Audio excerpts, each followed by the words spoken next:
All right, so in previous videos, you may have noticed that I might skew a tiny bit toward the 49ers. Well, yeah, you guys have no idea. Yeah, I kind of am a 49er fan. Welcome to After Reviewing the Play. I'm really sad. Robert, I'm really happy for you, but I miss you, dog. I miss you already. So this is Armchair GM. I'm doing the 49ers, and I had to do this for my boy. I couldn't let him fanboy alone. He's been wearing his Giants gear, so I had to wear my Niners gear to represent. This is the good part. You get to tear apart your own team, and I'm going to just get started. All right, the San Francisco 49ers for the 2020 season, they were 6-10. They were 15th overall in offense, 12th in passing, which is kind of crazy, 15th in rushing, which is weird because Shanahan is a rush guru, and they were second the year before that. In defense, they were 5th overall, which is insane because the NFC West was otherworldly in how hard it was. They were 5th in defense, 4th in passing, and 7th in rushing. This is even with Russ cooking, so he wasn't cooking too much against the 49ers. So the GM for the 49ers, John Lynch, he's been there for 4 years. Same thing with Kyle Shanahan. He's been there for 4 years. I really don't have to tell you much about them. They've been there for a pretty long time now. Mike Mcdaniels, this is his first year as the offensive coordinator. He was the running game coordinator for the 49ers last year. He just got a bump up in pay and in position. Same thing with defensive coordinator D'Amico Ryan. He was a linebackers coach. He, of course, is the old Texans linebacker from back in the day. The 49ers cap space, of course, we don't really know what the cap space is just yet. Right now, according to Sports Tac, the 49ers have $16.48 million in cap space available, but they can make a lot of moves with that, and I'll get into that in just a second. Biggest need by position. 49ers need a cornerback. They need one seriously because both of their starting cornerbacks are now free agents. Jason Verrett, who is little known, he was a fantastic Chargers player and finally came back after years and years of injury and played fantastic, of course, when he becomes a free agent. But anyway, he's a free agent. He deserves to get paid. Richard Sherman, who most of you know, is going to be a free agent, and he is not expected to be back. They already said their goodbyes, their farewells. He already said that he's not expected to be back with the 49ers. I don't expect that to happen either. The 49ers need offensive line across the board. They need a center, they need a guard, they need a tackle. Notable free agent, Trent Williams, huge free agent that is going to go for a lot of money. I mentioned Richard Sherman earlier. There's Solomon Thomas, Jaquiski Tartt, Kyle Juszczyk. The list goes on and on. As a matter of fact, I had to cut a lot of the free agents out because the 49ers had so many. And this is the problem when you have a Super Bowl team. If your team is good enough to be in the Super Bowl, that usually means that your team is at the point to where a lot of people are going to become free agents and they're going to command a lot of money. And if it doesn't happen that year, like it's going to happen with the Bucks, it's going to happen the following year, like it is with the 49ers right now. The 49ers don't have an opportunity to pay all of these guys, so you have to pick and choose who are the best ones to pick. As far as draft picks, the 49ers, they don't have a 3rd round pick. They actually use that pick in order to get Trent Williams, so that would be a double whammy if the 49ers can't re-sign him. He played really good for the lost year the 49ers had, but in order to continue that momentum, you gotta re-sign this guy. And unfortunately, he's gonna be one of those blank check guys he's gonna take up about 10% of your cap space. It's gonna be expensive, and that will hamper the 49ers and what they can do in free agency, which is what I'm going to get into right now. What are the 49ers going to do in free agency? What can they do in free agency? I don't think they can do a lot because there are a lot of players that I have on my list, at least, that are must resigns, and I'm going to go through that list right now. So Trent Williams, he's a must resign. Richard Sherman, I don't think you have to resign him. I love Richard Sherman. I used to hate Richard Sherman. Any 49er fan out here knows that Richard Sherman and the 49ers did not get along until he came to the Bay. He earned my respect. He calmed down and really showed this team how to play. Kerry Hyder, he's one of those guys that stepped up when Nick Bosa went down, and I think he would be an important piece to hopefully re-sign. A lot of things hinders on what the 49ers want to do in other free agency, but he's definitely a guy that I would want on my team as a pass rusher, as a backup.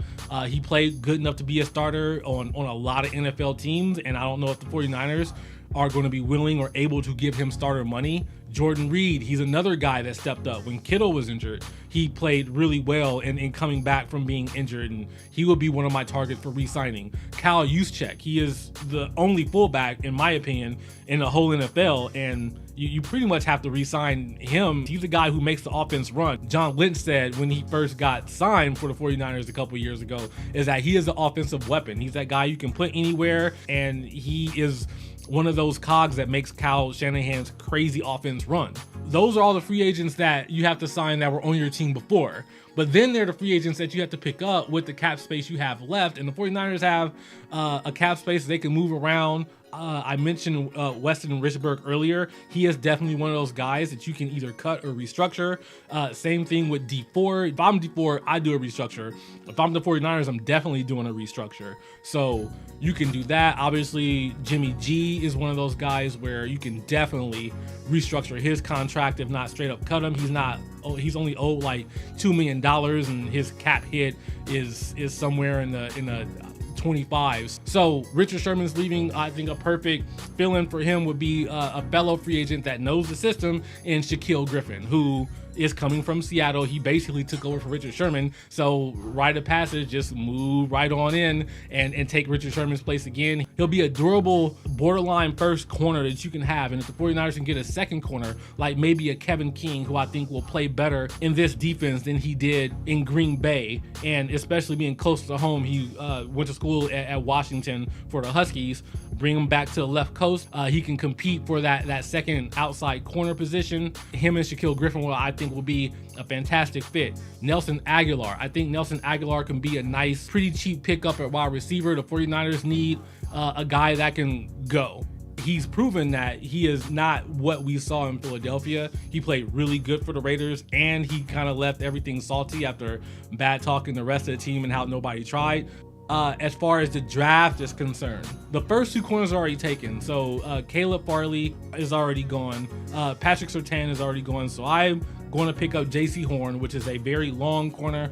It is a reach. If I were the 49ers, I would try to trade back. But in this scenario where we're doing no trades, I am picking J.C. Horn. He is a need. I think he is a long corner that can do the job. He reminds me a little bit of a more athletic Richard Sherman. That is definitely somebody that will fit the system that the 49ers run. Elijah Molden. This dude right here is basically Jimmy Ward Jr. Everyone is saying that he's going to be a slot corner. Let this dude just be safety. Now you got two Jimmy Wards on the field, and if you could do that, because this guy is fast, he's tough, and he'll get down and he'll get dirty. Trey Smith, this is the guy that was one of the #1 ranked tackles in last year's pre-mock before this college season. So there are many things that the 49ers can do. Of course, I had to get Ian Book. Watching Ian Book, he just kind of looks like Joe Montana.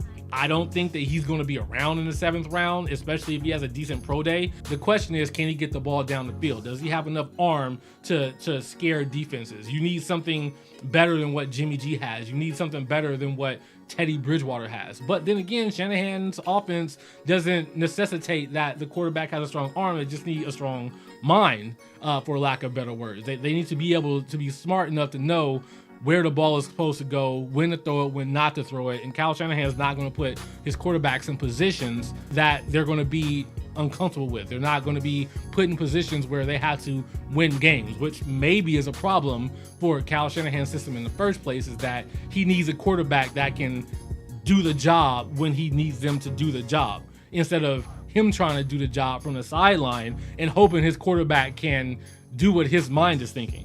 I just went off on a topic because this is what happens when you're a fan and you start dissecting your own team.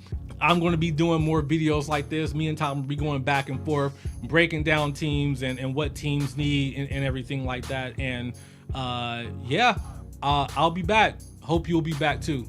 Later. Wow!